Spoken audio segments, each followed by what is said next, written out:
Well, last week we started a rather interesting outline of the development of the internal spiritual resources of the human being. We carried it to various levels, so we want to continue today to go a little further.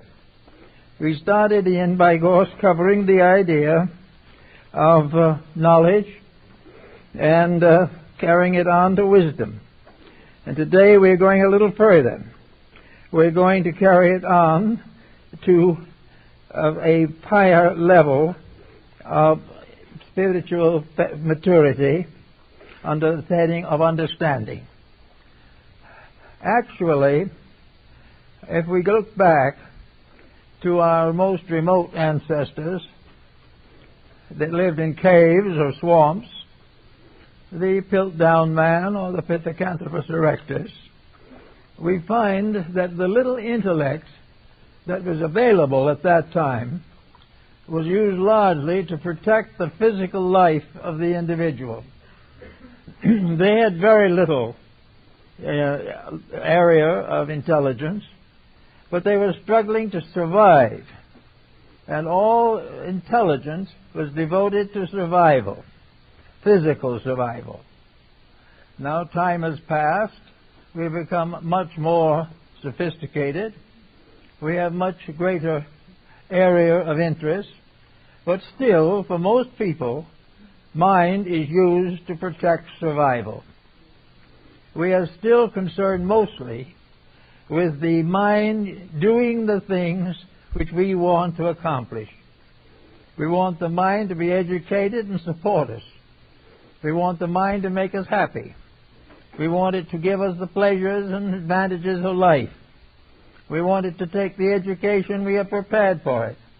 And the mind in its usages is to make us more physically secure, comfortable, wealthy, and more or less so unhappy on the grounds that these things are burdens upon the spirit. So we have the mind beginning its existence as an instrument of the survival of physical things. Now it's become much more sophisticated, but for the most part it is still serving most people in terms of making life more comfortable. Very few people think of mind as more than a commodity. It is a means of accomplishing something. No one really cares much what it is of itself, or questions what it might do if we used it differently. But back in the more classical periods, it dawned upon some folks that the mind was more than merely a servant of survival. The mind was a means of accomplishing all kinds of specialized activities.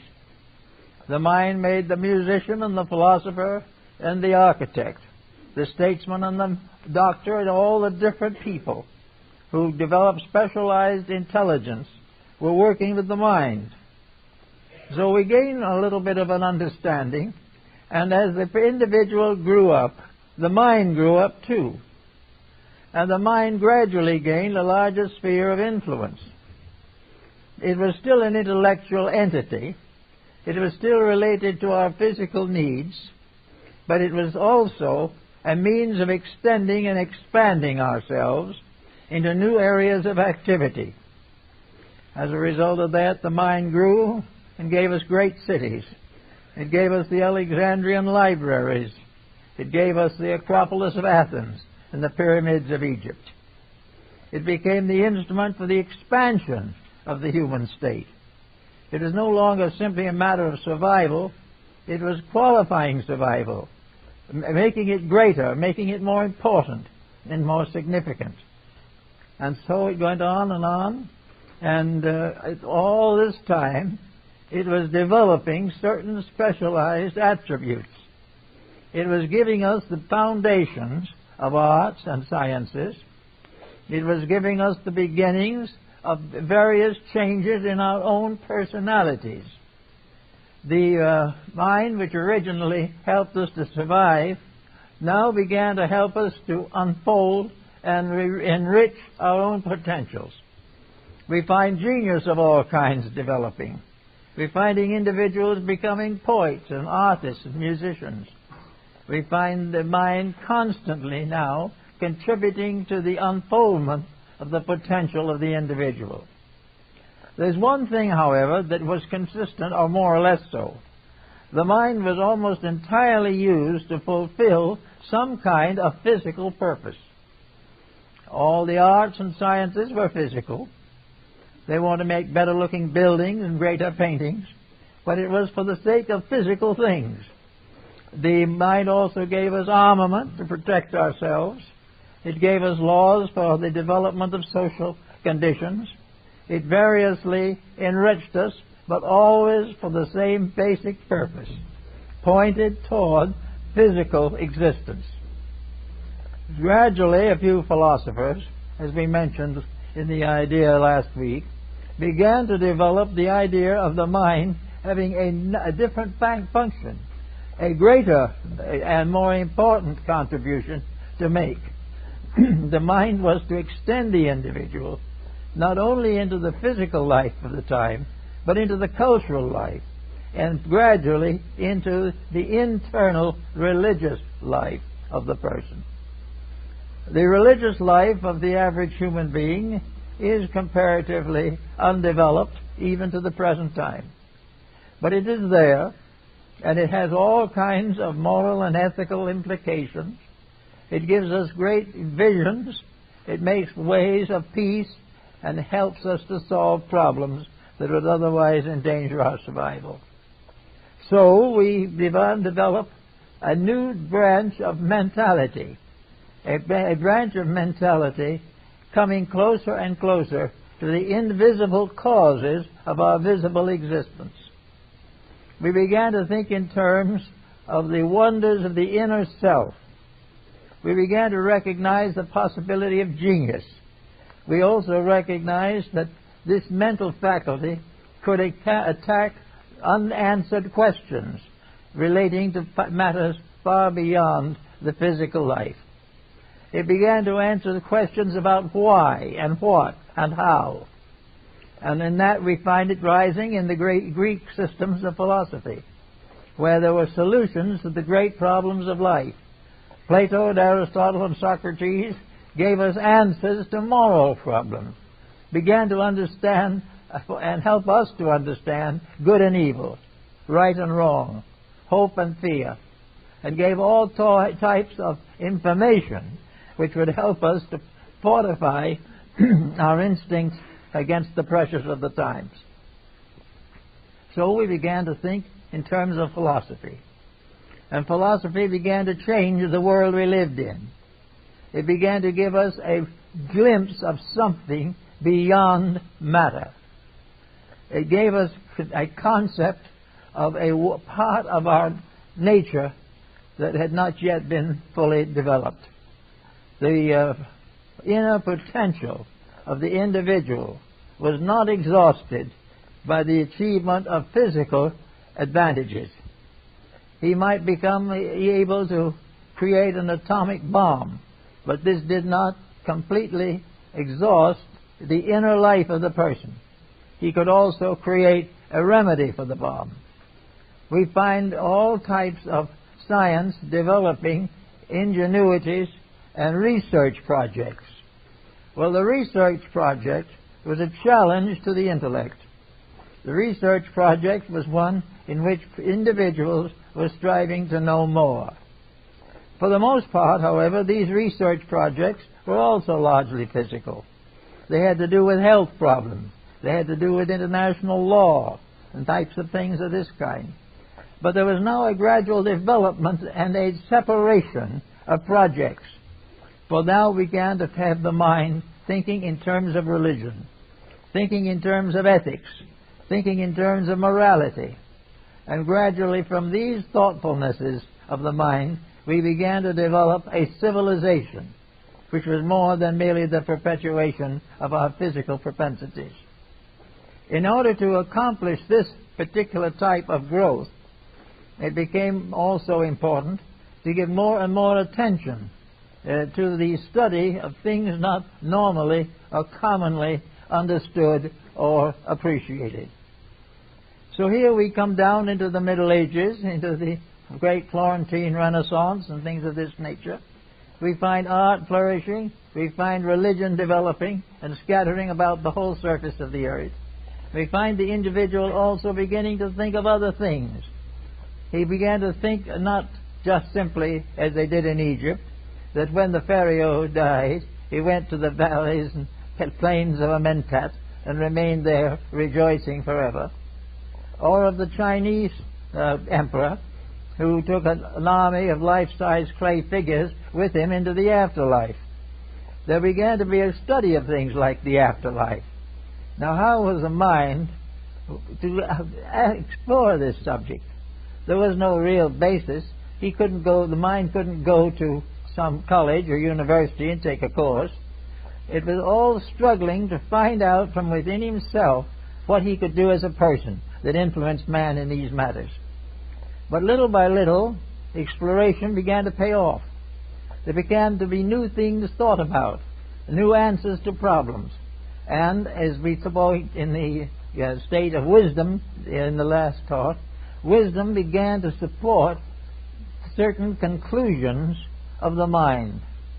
Wisdom began to recognize that it could make rules and see the result of these rules. So gradually a body of knowledge developed as a result of testing, of trying, and of applying principles to problems. Little by little, as we went along this road, we began to develop idealistic conceptions. Our remote ancestors believed that we went to sleep in the ground and maybe the shadow or ghost hovered around the village. We began to think of much more sophisticated answers to life after death. And among the Greeks and Egyptians, the problem of life after death became one of the basic interests in connection with the development of the mind. Could the mind answer this question? Yes, the mind could answer the question. It could answer it in a way, but the answer was not final. The mind as we know it at the present time could not reach out to the ultimates of knowing. It could only go a certain distance. It could make, for instance, immortality seem reasonable, seem possible, but it could not make it a fact beyond question or beyond doubt to common knowledge. So everywhere we find the mind gradually exploring fields which had been generally neglected. And in the exploring, it began to develop rational solutions. And practically all of our intellectual life is derived from these rational solutions. The laws of governments are so derived. The beliefs of churches are so derived. Everything became a problem of accepting the reasonable, the probable, the possible, but there was no absolute certainty. This absolute certainty was beyond the capacity of the intellectual equipment as we knew it. So we went along and gradually built up a civilization, something like we have today. A hodgepodge of good and bad, of intelligence and ignorance, of right and wrong, of hope and fear. And over this peculiar conglomerate, the mind still sits in judgment. The mind tells us when we have broken the rule. Sometimes it tells us we have broken it when we haven't broken it. Because now the mind begins to be influenced. As soon as the mind was strong enough to make decisions, various individuals wish to use it to make decisions favorable to themselves, very often at the expense of someone else. So the mind gradually became infected, and mentality was no longer trustworthy. The mind was no longer disciplined by something beyond the mind. And this brought another question into focus that is still being tossed about by atheists and agnostics. Is there anything beyond the mind?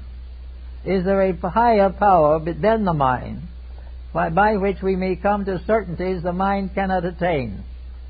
Here again there was a problem of rationality. The mind itself was perfectly willing to admit that there might be something superior to itself. But what that was and how it functioned the mind was not certain. So we had a series of very good and basic conjectures, and on these most of our civilization is built. Our religions are built upon probabilities that have been considered and estimated. Also, religion has been built upon codes of conduct which have been proven to be useful. These codes of conduct are justified by their utility, but the possibility or probability of trying to prove them dogmatically remains uncertain. So gradually the mind got to a point where it went about as far as it could, and that far it went was wisdom. Wisdom was the possibility of taking speculations, opinions, and all that type of thing and subjecting them to some type of orderly discipline. The mind took certain common fallacies and cleared them away, but the mind could not reach into the very depth of the problem. The great questions, where do we come from, why are we here, and where are we going, still these are not answered by mind alone. Certainly the mind has answers, but very few people are satisfied with the intellectual approach to the ultimate questions of life. So we have this problem that there is a need of something else. And as we study man more carefully, we realize that that something else is available. There is something else. There is another power. There is something that can measure and estimate. There is a kind of understanding that is not purely intellectual. And in order to explain that and solve it, the mind itself creates an answer. And this answer is the human soul. There is a soul. There is a part of man that is superior to body, superior to physical consideration, superior to life and death as we know it on this planet or any other planet. There is something that is superior to the common judgment of humanity, something that is beyond our control and almost beyond our understanding. But there is something, and that something brings with it the first hint of immortality. It tells us something about a survival greater than merely even rebirth. For rebirth could be a continuing development of mental entities. But then we have a problem. Why this development? There has to be some reason for every thing that happens. And you do not have a continuing process of creation unless that creation is going somewhere, or these continuations change sufficiently to result in a form of growth. So we have the emergence of something that we now call the soul. Now the soul was not unknown to the ancients. The soul was everywhere for everybody who wanted or believed that there was some part of himself that was superior to the mind. The world was filled with people who believed that there were values that were not limited to physical values. They were not simply barricaded behind walls of clay and mud. Because there was something that was divinely present. There was a life principle, and this life principle had some mysterious spiritual integrity. Therefore the soul came into existence. And individuals used to say of each other, he was a good soul. And then there was the term of soul as only, the soul recipient. Therefore the soul began to develop as something beyond the mind, something that was up above. And if there was something up above, there had to be an up above for it to develop in. So with the soul came the whole concept of religion as we know it now. Came the entire conviction of a great universe of invisibles, of causes, of laws and principles, ruled over by benevolence, ruled over by justice, and ruled over by integrity, dedicated to the fulfillment of the growth of creatures. That the plan of things was not just worked out haphazardly, but that the plan had its ground in a great soul pattern. A pattern that was benign, a pattern that had its final purpose the redemption of all that lives. So there was this concept. The earthly mind began to play with the idea. It began to question some of its own beliefs. and it gradually began to tolerate the idea that there was something beyond matter, something beyond physical existence, that the human soul was not completed here, that the human soul did not originate here, and that the entire concept of a completely materialistic creation was not adequate to explain the mystery of the human being. The more this was explored, the more it became obvious, because when man began to think about the soul, or began to consider that there was something within himself deeper than the body with which he was burdened in the physical life, as long as he believed in something more, he had to be an idealist. He could not be an atheist. He could not really be an agnostic. For the moment he believed that there was a law and order beyond physical things, he had to have a source for it. And the only source he had was a superior world which was capable of controlling and dominating material existence. This also brought about the realization that the kings of earth, the pharaohs who went to sleep in their graves, all the material glory and pomp and ceremony was not the real thing. It was not the ultimate. That this was only a part of physical life. That somewhere there had to be an upper half of creation. Wherever there was a material effect, there had to be a cause. And sometimes these causes could not be found in material things. So we had quite a struggle here for quite a time, trying to straighten out some of these ideas, and finally came to the conclusion that there was a half of the universe that we never saw, that we had seen only the lower half of a complete sphere, that the upper half was invisible and was known only by its consequences, that there was certain things that happened that could only happen if there was something in the invisible that had form and shape and authority. So instead of an empty space, we began to think of a space with a dimension of life that was invisible to us but was real. And we began to think of spiritual matters. Now the mind, working with the spiritual problem, came to another series of decisions it had to make. If there was a spiritual reality, if there was something in the human being that we might call spirit, or something in existence that might be regarded as spiritual, then there were rules governing it. And from the experience of life, the rules of the spiritual realities were nobler, more beautiful, and more exalted than the rules of body. The body had very great limitations, but in some mysterious way the soul had a much larger sphere of activity. The soul also had value. The ancients with the body simply assumed that it went down to the grave. Sometimes a shadow or ghost lingered for a time, but the body had no enduring part in the mystery of human life. When it was cast off, that was the end. But the soul now began to bring in other thoughts. There was no proof when or where the soul was born, and no proof when or where it died. And the more it was studied, the more it was realized that it must have a considerably greater sphere of activity than the body. The soul, being as it was a spiritual over-self, also became gradually recognized as the proper ruler of mind and ruler of bodies. The soul dethroned the mind, particularly for the religious people. They found the soul was the proper guide and proper guardian of value. The mind could defeat us, destroy us.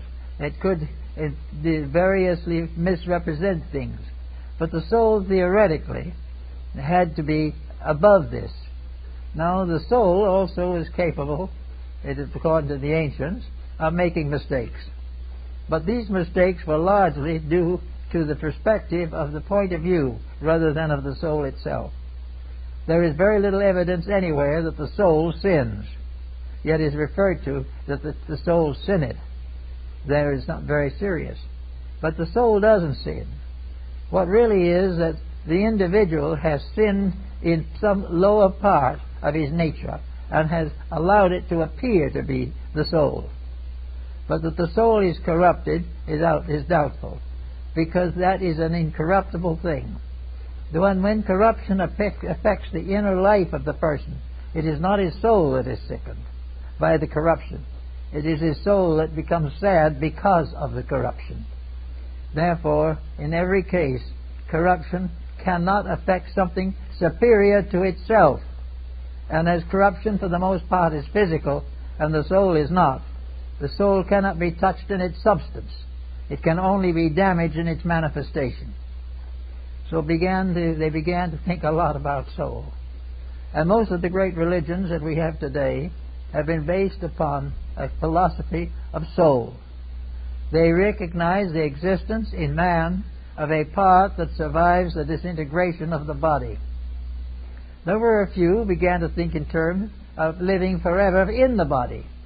But this did not seem especially practical, and even though it is interesting and startling as a theory, it never gained any great importance. The individual recognized the importance of change, and as the body grew old and decrepit, it was considered advisable to change it for a new organism.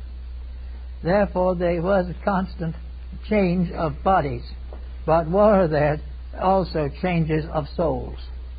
This became quite an interesting matter. Does every body have a new soul? Is every soul something that is created in an invisible life, but is part of body? Is the soul something that is superior to body?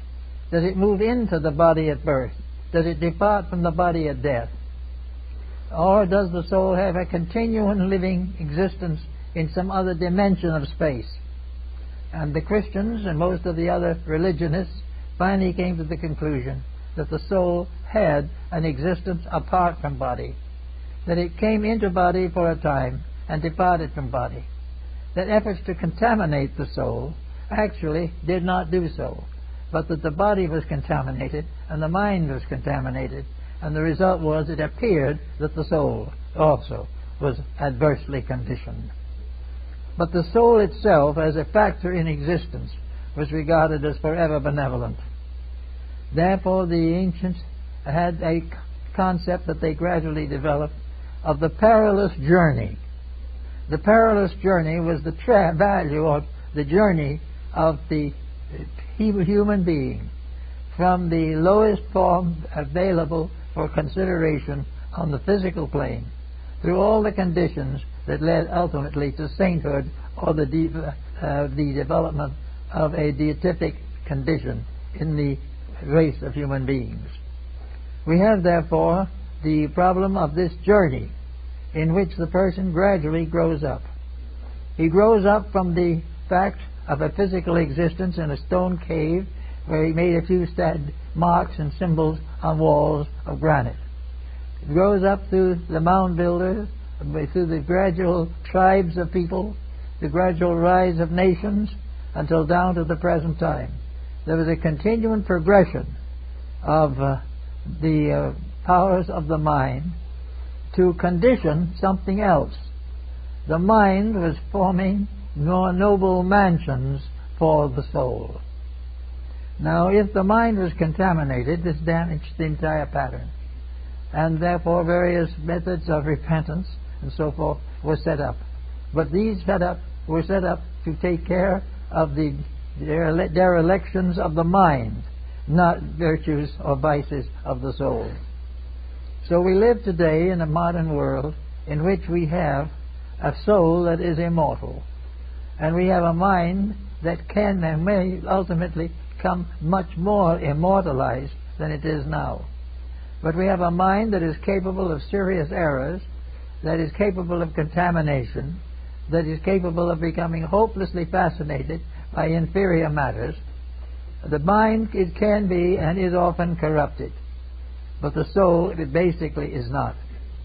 The basic condition of the soul is either developing its own nature or waiting patiently for the ages to produce the qualities necessary for the manifestation of soul power.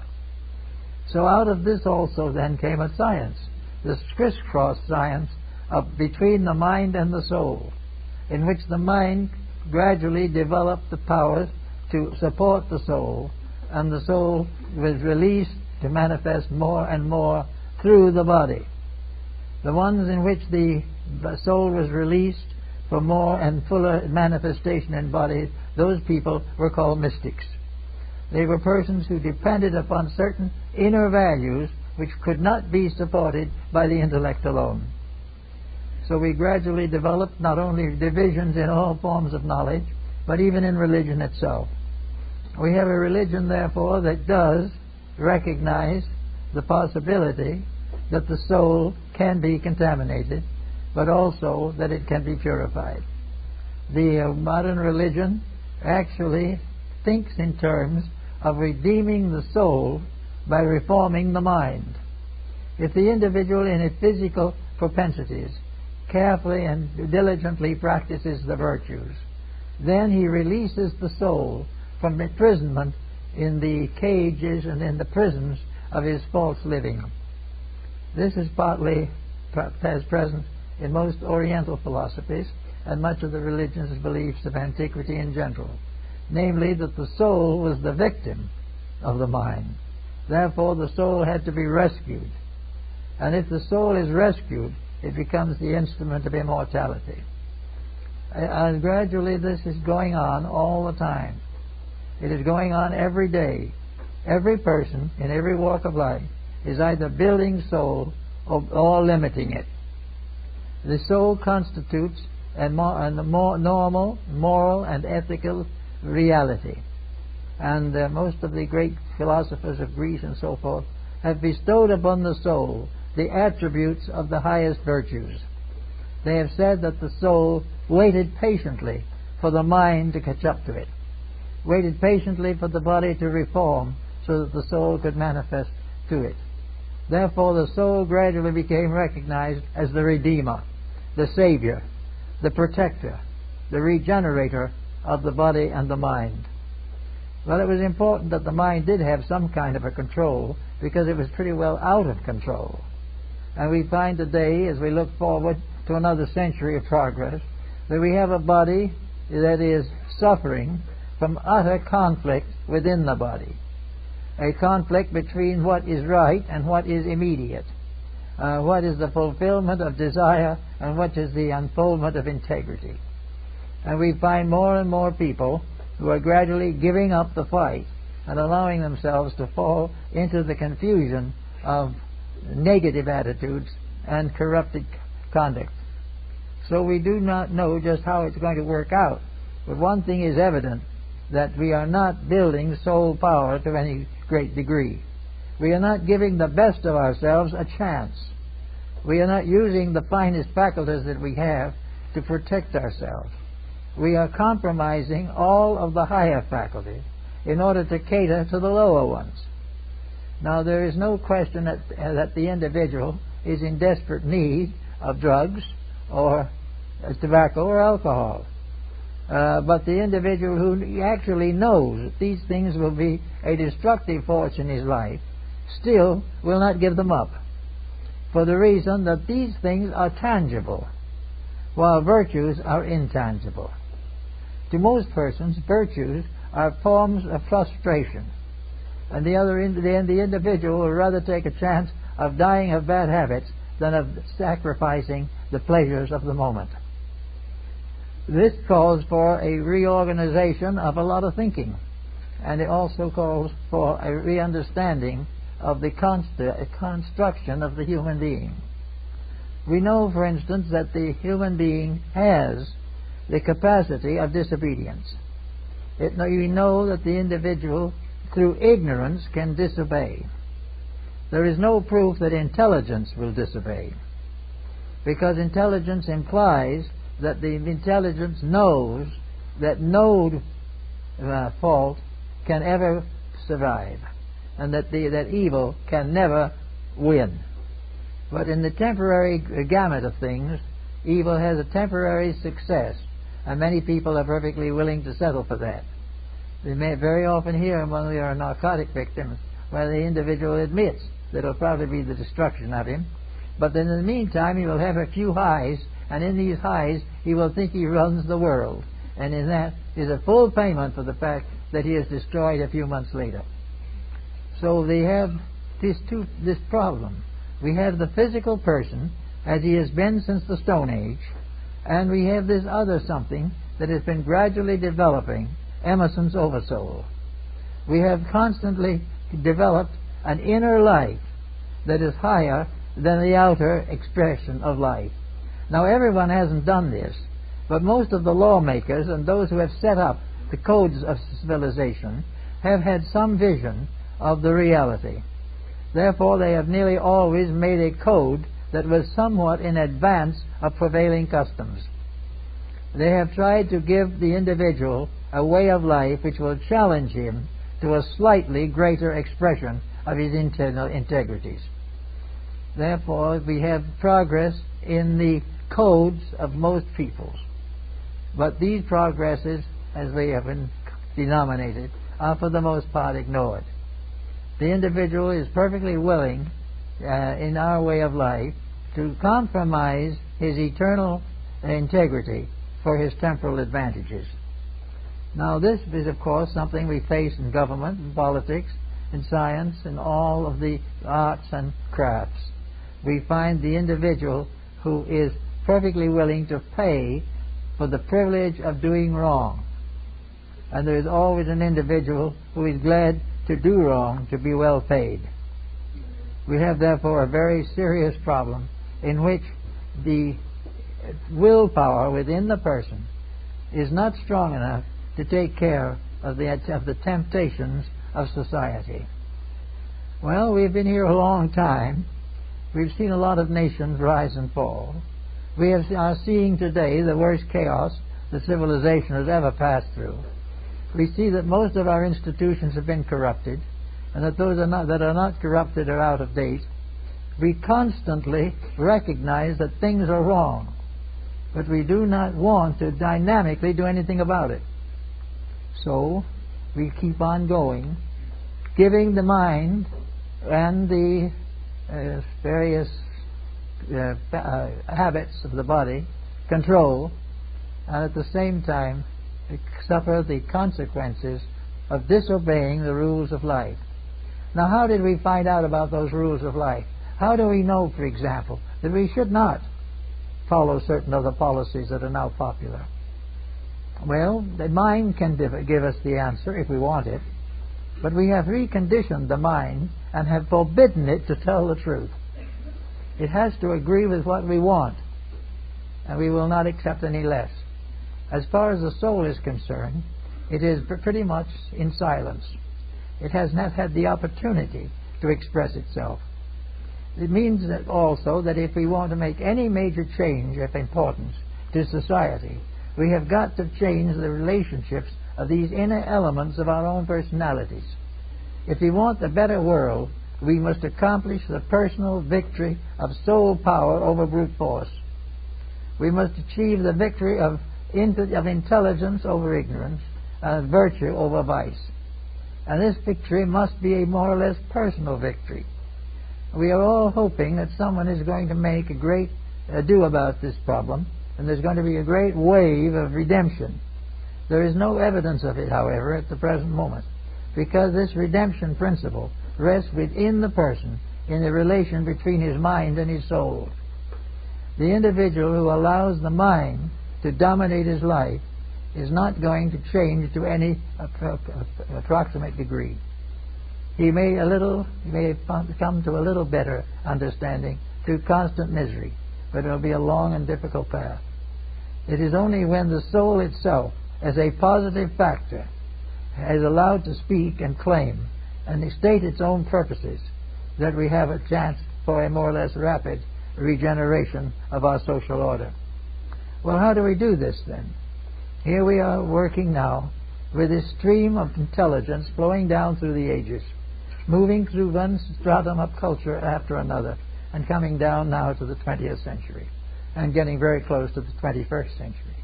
How are we going to change the policies that are now in force? We are perfectly well aware that we are on the verge of great difficulty. We are aware of the fact that nearly every policy that we have founded upon selfishness has failed. We are also aware of the fact that every ulterior motive has led to disaster. we have also become perfectly aware of the fact that beneath the thin veneer of civilization, the self-centered person is perfectly willing to sacrifice the life, health, happiness, and security of other people. He is only interested in one thing, himself. Now, somewhere along the line of this also, there is still another factor, which the Romans called the fates. Fate is a mysterious legal mystery, nursed by the norns and by the various deities governing justice. And almost all ancient people have come to the conclusion that there is a justice, that this justice cannot be betrayed, that this justice is inherent, and that this justice is one of the reasons why we have red blood corpuscles, that this justice has made us capable of thought, that all that we have to survive, everything that is important to our continuance, is under the rulership of justice. That means that minor infractions will be punished, and we will come back into the mainstream and go on. But that major mistakes, intentionally made, will produce major changes in the attitude of justice towards the future of peoples. On the grounds that most of the ancients have now found to be reasonable from records and from the histories of knowledge from the beginning, there are certain rules that cannot succeed. These rules are being broken constantly. And there are many ways in which we study them. There are also many people who believe that they can change any rule. On the simple grounds that you have money enough to buy the rule, you can do it. If you have enough power to control the lawmaker, you can make bad laws. Yes, you can make them, but you cannot keep them. Every fallacy that we have in life is temporary. Every mistake condemns itself. If we stop it early in its way, it's merely an inconvenience. If we allow it to build a monstrosity of its own, then it becomes a great danger to our survival. So the beginning of the present century, we have the recognition of the fact that wisdom going on and to understanding will be able to address this problem. Understanding is a comprehension of the facts. Wisdom is an ability to recognize a fact, and understanding is the ability to transform this recognition into a way of life, into a legal system, into a code, or into a prevailing policy to advance the causes of permanence and good. We are now probably in about as bad a condition as we can hope to be. We are beginning to recognize that after all these years, we are really outdoing the past when it comes to lawlessness. We have completely broken down the integrities. Now, how did this happen? Was it something that had to happen? Well, it must have had to happen, or it wouldn't have. But at the same time, there are some qualifying factors. There has been a gradual shift of purpose. The objective of life has changed. In the ancient times and up to the present century, one of the principal objectives of life was to live well, or live as well as we could. We had a feeling also that there was a prospect of punishment after death, which might help to keep us in order while we are here. Even without that, there was a certain recognition of basic values, and this recognition came from experience. Families, communities living together found out how to survive by mutual helpfulness.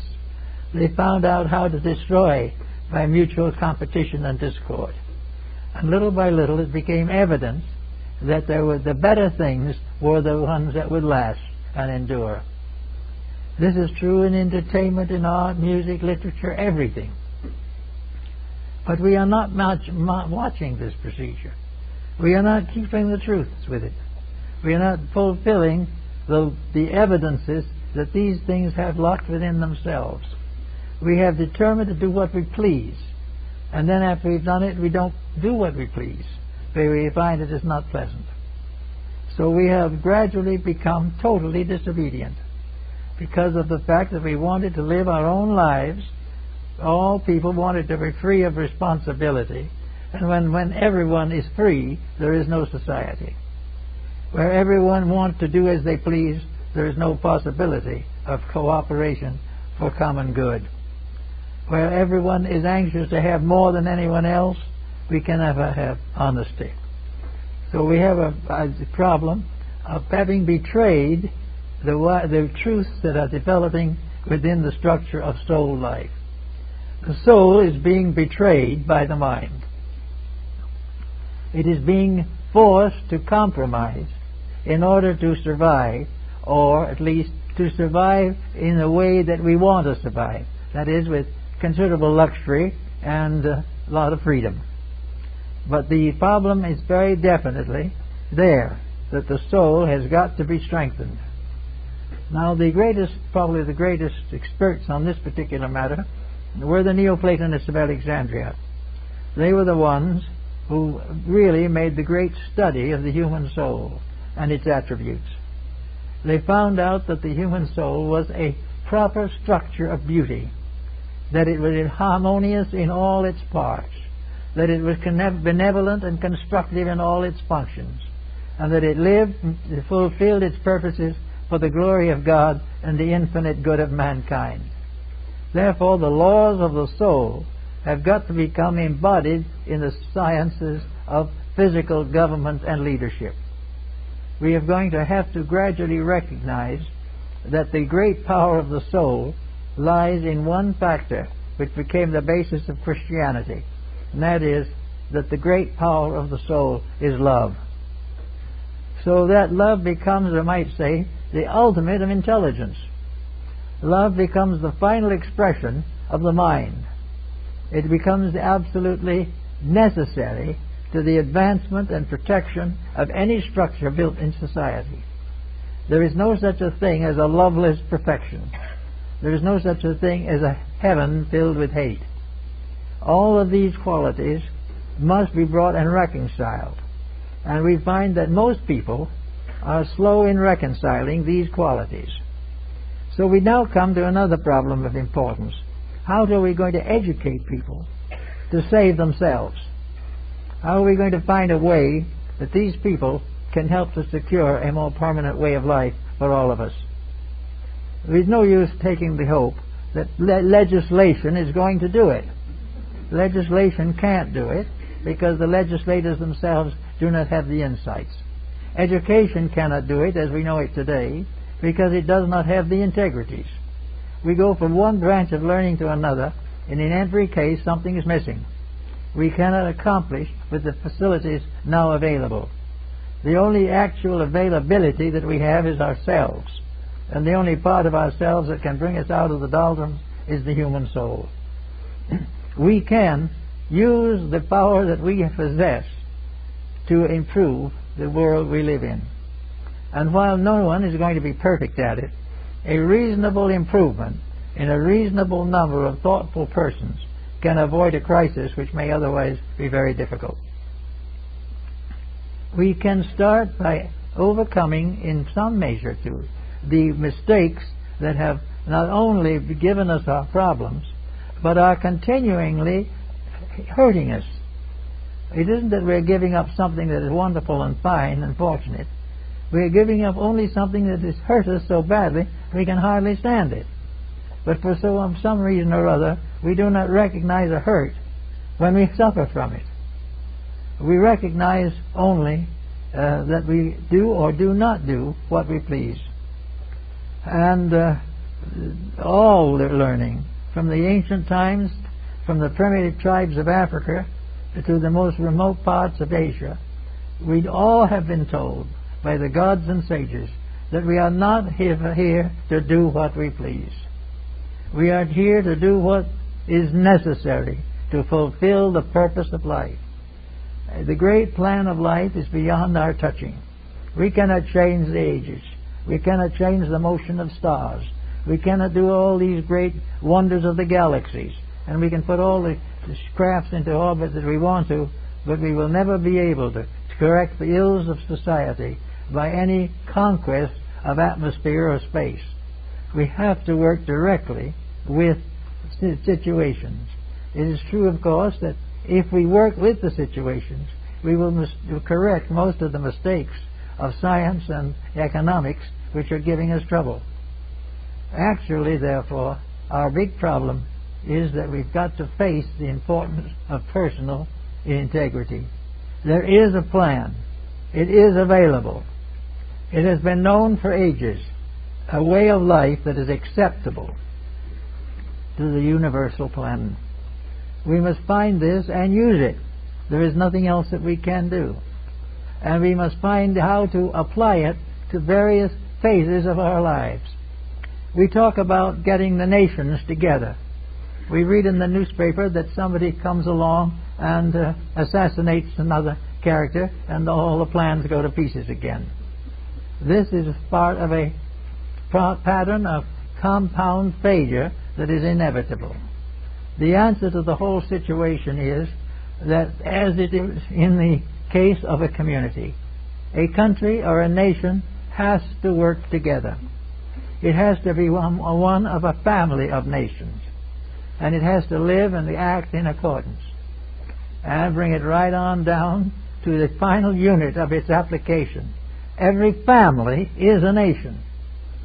Every family with the 2 or 3 children and the parents and the relatives is a commonwealth. And the laws of peace and harmony have to be established there. We cannot have a deluge of broken homes and corrupted morals in the family and a great, big, joyous, peaceful world. Nor can we put enough detectives and police on the families to straighten them out. Actually, all of these things have to be done from within. If we want to survive, we've got to live to survive. If we want to build something better out of this mess that we are now in, we've got to improve our own conduct, and we've got to support every factor that is for the common good and stand resolutely against corruption and compromise. If we don't do these things, there's no way of solution. The moment we behave ourselves in these matters, we change the moral atmosphere. And the moral atmosphere is the air of the soul. The soul is straight. Where we do wrong, the soul is sick. The soul weeps for the corruptions of mankind. The deeper meaning of happiness, the securities of a deep and peaceful existence.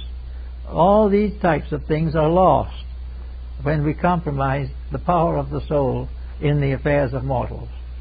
The spirit of man is too remote. The body is too indefinite and corruptible.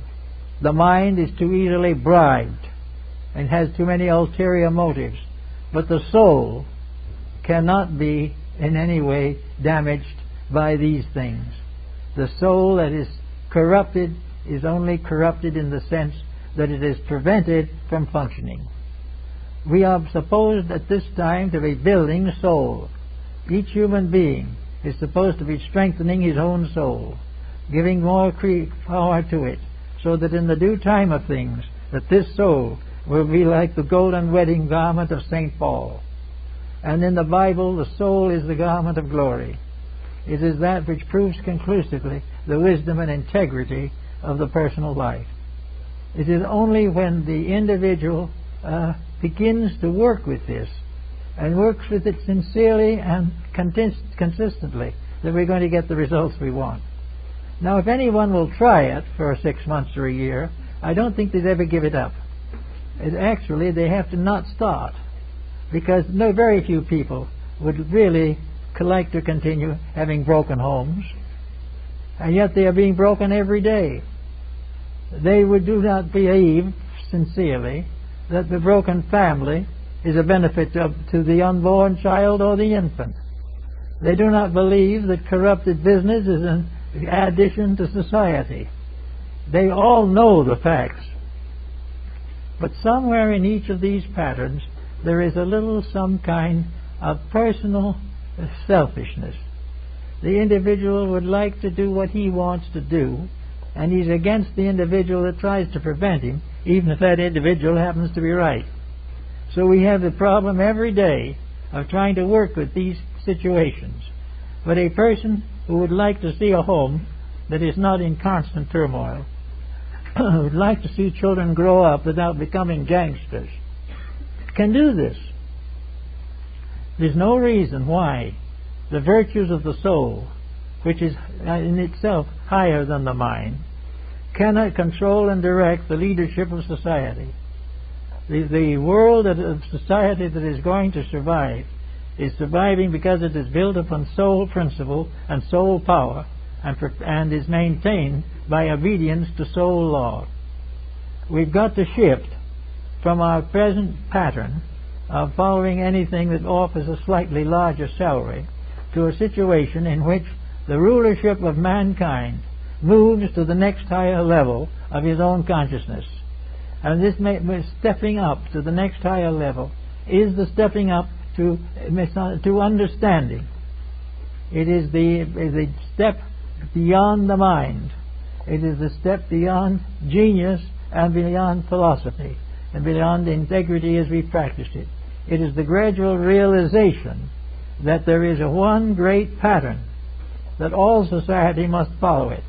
This is hinted at in More's Utopia, and it is very well set forth in many other novel works of thoughtful people who have tried to influence society.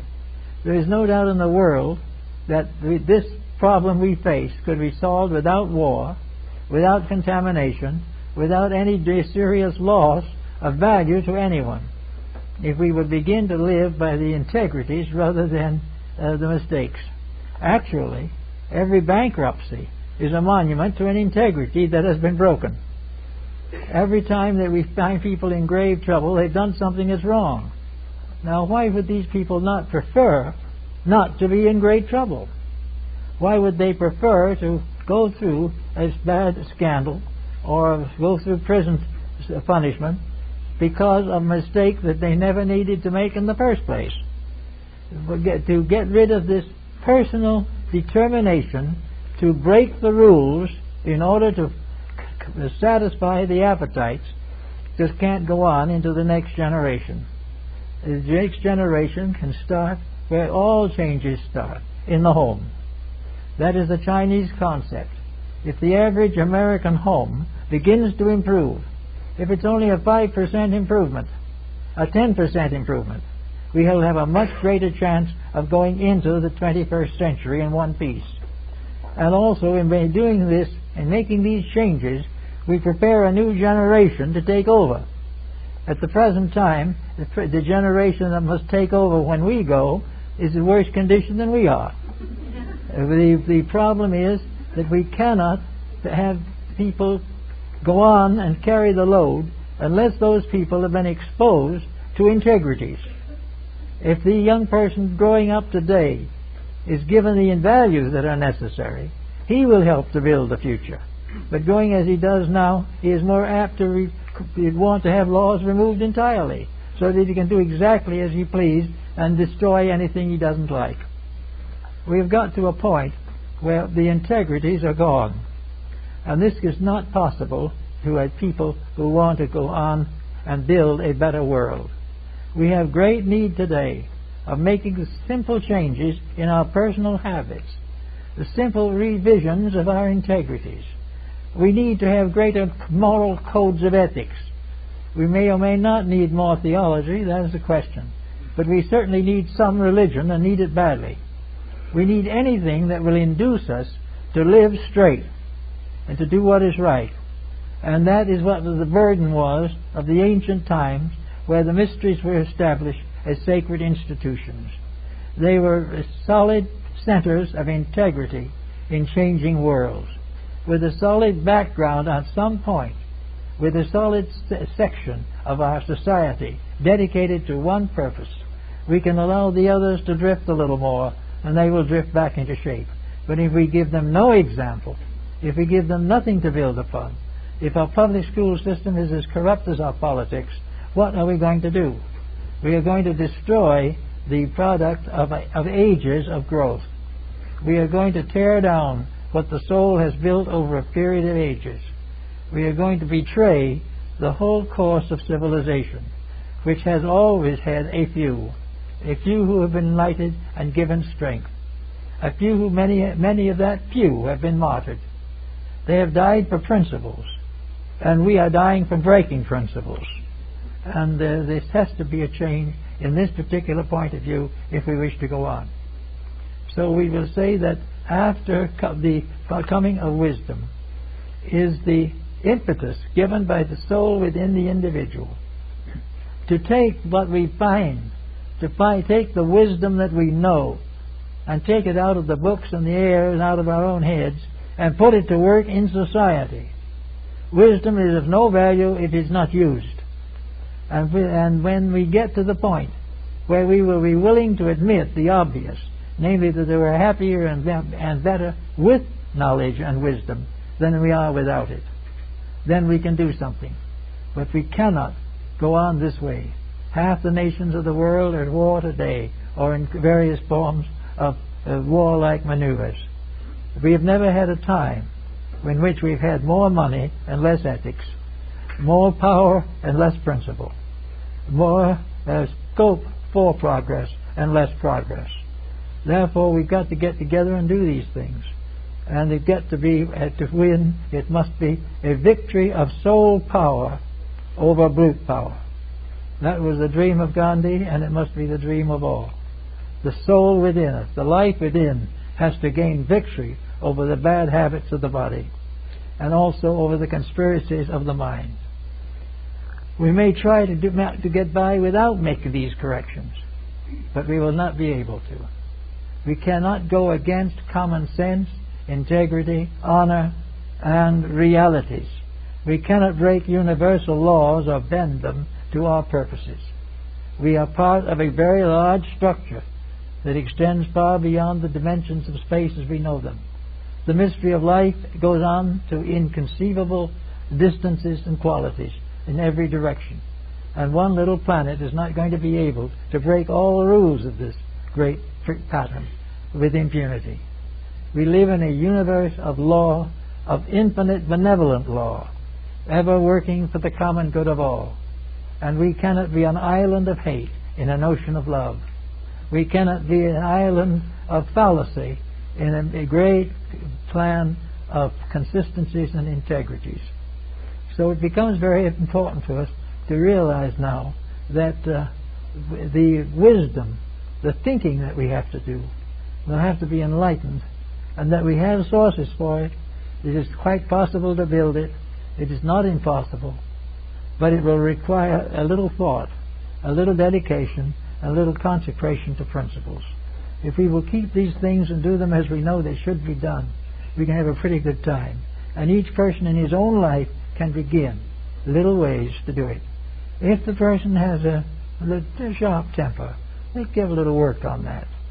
Get it so it isn't quite so sharp. If an individual knows they have a tendency to disobey the rules of good sportsmanship and make all decisions in favor of themselves, it's time to find out. If a married couple decide and realize that selfishness is separating them, that they are not willing to work together, they want to live off of each other but not with each other, that these types of things are all detrimental. If we will go to work with these little problems and make sure that every child has the best bringing up that we can give it, that every people that we know in the world are given support for their integrities, all these things will help. And with just a small indication of this, we will put the little green sprig out of the earth and show that we are what we are trying to do. There has to be a new birth of truth, a new birth of virtue, a new birth of dedication, a new birth of the realization that we are here for the purpose of growing, and that growth can be a beautiful adventure. If we cannot make a beautiful adventure if we pervert, destroy, and corrupt it ourselves at every step of the way. So, to get our philosophy to work, and we can do great things as needs arise. Thank you.